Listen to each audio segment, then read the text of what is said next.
Hammaga assalomu alaykum guys. Bugun biz sizlar bilan qanaqasiga sizlarning ma'lumotingni sizlar ishongan saytlardan yoki shunga o'xshash servislardan sizilib ketishi haqida gaplashamiz. Ya'ni men birma-ketin tushuntirib beraman, qanaqasiga bu narsalar amalga oshirilishini va qanaqasiga sizlarning ma'lumotinglar hakerlarning qo'lida bo'lishi va hakerlar qanaqasiga o'sha dark weblarda sotilishini ko'rib chiqamiz. Unda bo'lsa boshlaymiz. Hop, demak, guys, biz boshlaymiz. Birinchi galda saytga kirib olaman. Saytimizning nomi shifobaxsh.uz dedim.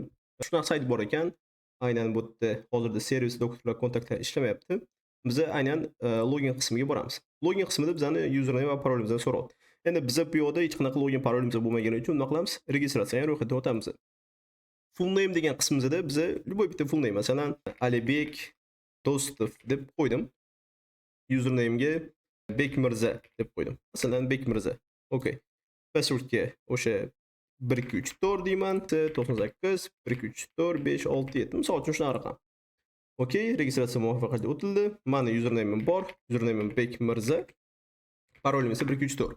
Ajoyib, demak, 151 ga yaqin hozirda ro'yxatdan o'tgan patsientlarimiz bor, ya'ni bemor.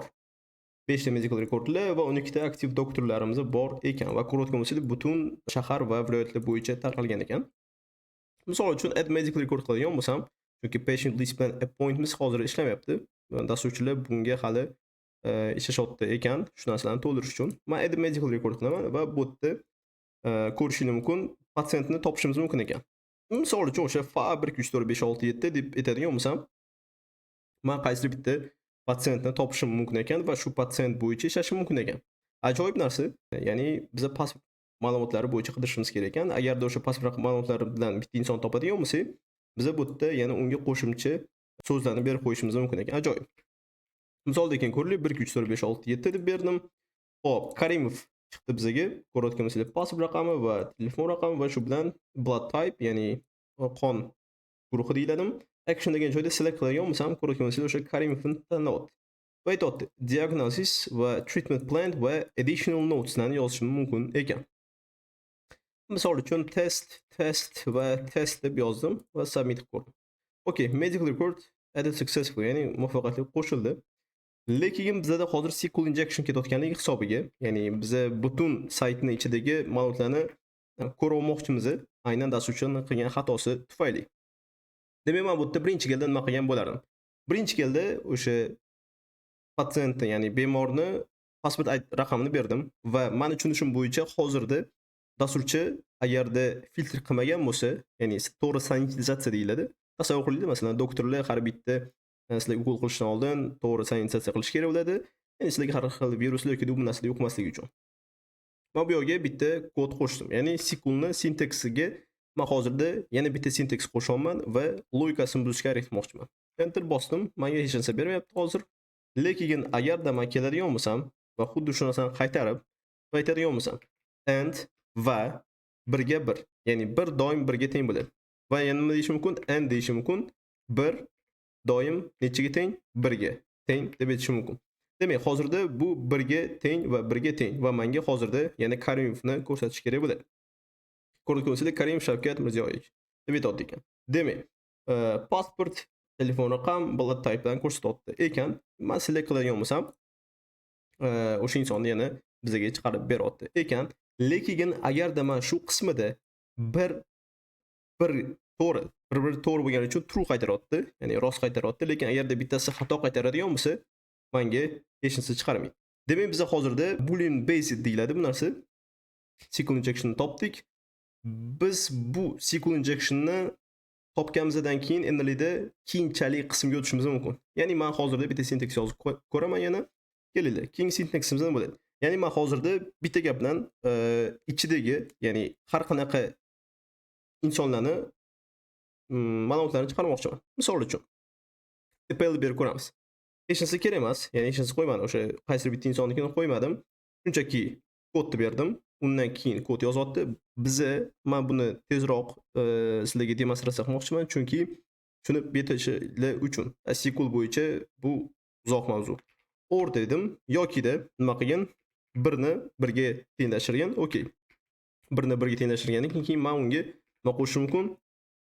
Reshotka bu degani, ya'ni kommentariy. Kommentariy qo'shdim va menga hozirda saytning ichida qancha bemor bo'ladigan bo'lsa, hammasini ko'rsatish kerak bo'ladi. Ajoyib.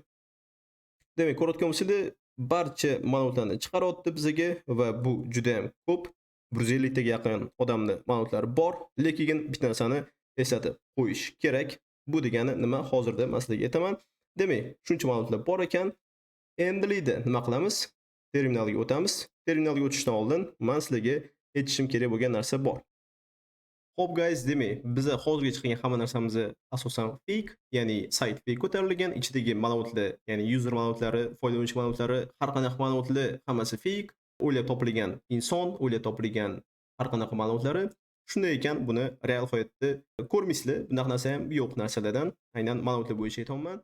Hop, demak, tushungan bo'lsanglar, endilikda biza keyingi qismga o'tamiz. Videoni ishga tushirdim. Keyingi qiladigan ishlarimiz nimadan iborat? Birinchi galda men saytga so'rov yuboraman va aytaman curl-c. -c ya'ni cookie ni saqlagin deb aytaman. Masalan, cookie.txt ga saqlagin. -x post request yuboramiz va qaysinga http shifobaxsh.uz ga so'rov yubordik. Qaysinga login.php ga. Endi men nima uchun qo'yman? Birinchi galda login qo'yaman va menga u hozirda cookie berish kerak bo'ladi. Ya'ni biza saytda ro'yxatdan o'tgan va kirgan bo'lishimiz kerak bo'ladi. -data deyiladi bu, ya'ni ma'lumotlarni beraman. Username ga misol uchun Bekmirzamidi? Bekmirza va undan keyin passwordimiz bor. Ya'ni passwordimiz bizada test 1 2 3 4 edi. Bo'ldi, yopdim. Bitta cookie tekshira olamiz. Okay, shifobaxsh, menga cookie berildi. Endilikda ketdi keyingisi. Bizada SQL Map degan toolimiz bor. Bu aynan SQL injection'ni avtomatlashtiradigan toollardan bittasi, Pythonda yozilgan va kuchli toollardan bittasi. Biz hozir nima qilamiz? Aynan shundan foydalangan holda amaliyot bajaramiz. Birinchi galda men chuqur kirib ketmayman, ya'ni birma-bir birdan hammasini qilishga harakat qilamiz. http saytimiz o'sha shifobaxsh.uz deb beraman. Qaysinga? Bizda qayerda edi? Add record.php da va keyingisi metodimiz qanaqa? Metodimiz post bo'lsin. Bundan keyingisi dash datamiz. Dataga nima berishimiz kerak? U yerda aynan search passport degan qism joy bor edi. Ya'ni search passport degan qismiga biz aynan SQL injection'ni biriktiramiz ekan. Search passport deb beraman va misol uchun o'sha fa 1 2 3 4 5 6 7 va oldiga bitta kod qo'shib qo'yaman. Faqatgina buni double kod qilishimiz kerak, chunki bu yerda bitta single kodga ketadi.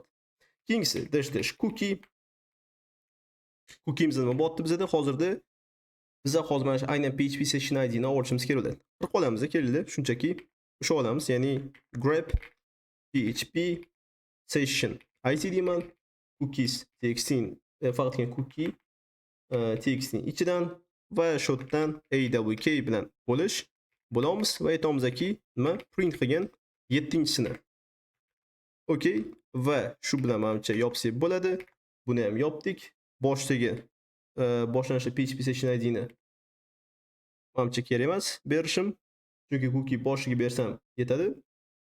$signdan oldin, ya'ni mo'shu bo'lganim sizlarga mana bu yerda hop PHP session ID deb beraman. Ajoyib. Endilikda $sign bilan bersam tamom. Oxirgi qilgan ishimiz bu labelni ishlatish. Bu ham alohida mavzu. Riskni ishlatish 3 gacha, label maksimum 5 gacha. Dash p sifatida nimani qidiramiz biz? Search passport, chunki shu yerda biz SQL injection borligini aniqlaganmiz. Oxiri esa dump qilamiz. Ya'ni barcha ma'lumotlarni chiqargan va dash page, ya'ni bizda hech narsa so'ramagan deb aytdim. Okay, it appears that you have provided values. Search password is most likely left out characters out.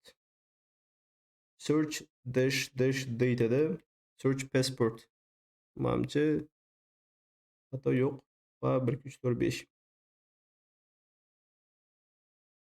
Please always use only valid parameter values so SQL Map could be able to run properly. Agar men senga data bermasam-chi, o'zing topsang, data bermasam va cookie ga tursin, live risk claim ga tursin, dash p mayli shart emas bizga va dump qilgan batch.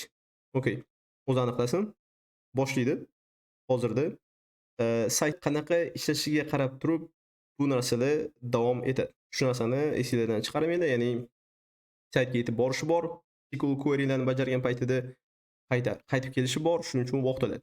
Endi hozirda bu narsalar hammasi lokalda, ya'ni lokalniy bo'layotganligi hisobiga bu yerda hamma narsa tezlik bilan bo'lyapti, ko'rgan bo'lsanglar. Va man bu yoqda aynan bitta pelletni berib qo'ymaganligim hisobiga ko'rishing mumkin ancha vaqtga cho'ziladi. Chunki men bunga aniq bir narsani bermadim. Shunchaki o'zing topgin deb berolmay bo'ldi shu bilan. No, biza tepaga chiqib xatoyimizni topib tursak bo'ladi. Dash daytida search passport manimcha to'g'ri berilgan, faqatgina single kodni olib tashlashim kerak. Okey, san topguningcha manimcha vaqt ketadi. Men quit qilaman и bundan oldingisini to'g'rilab ko'ramiz. Aynan dash datadagi enter. Okey, ajoyib. Ko'rayotgan bo'lsanglar, shunchaga yaqin insonlarni ma'lumotlari dam qilindi, ya'ni olindi ekan. Endilikda keldi qolgan qismlarni ko'rib chiqamiz. Asosiy narsani aytadigan bo'lsam, ya'ni allaqachon endi hakerlar qo'liga oldi deylik bu narsani. Buni CSV ko'rinishida yuklashadi dark webga va ma'lumotlarni pullashadi ekan. Sizlarga yetkazmoqchi bo'lgan narsalarim shundan iborat. SQL inyeksiyasi, ya'ni SQL injection'ni o'zi bir qanaqadir uzun mavzulardan bittasi, unga ancha vaqt ketadi. Vaqt kelsa sabr kerak. Aynan sizlarning sabringlar. Demak, video agar sizlarga yoqqan bo'lsa, like bosinglar, kommentariy yozinglar, ya'ni podpiska berishingiz chiqmasin. Va shu bilan birgalikda meni Telegram kanalim bor. Telegram kanalimga obuna bo'linglar. Qanaqadir savollar bo'lsa, meni shaxsiyamga yozishingiz mumkin. Hammaga rahmat. Keyingisida ko'rishguncha.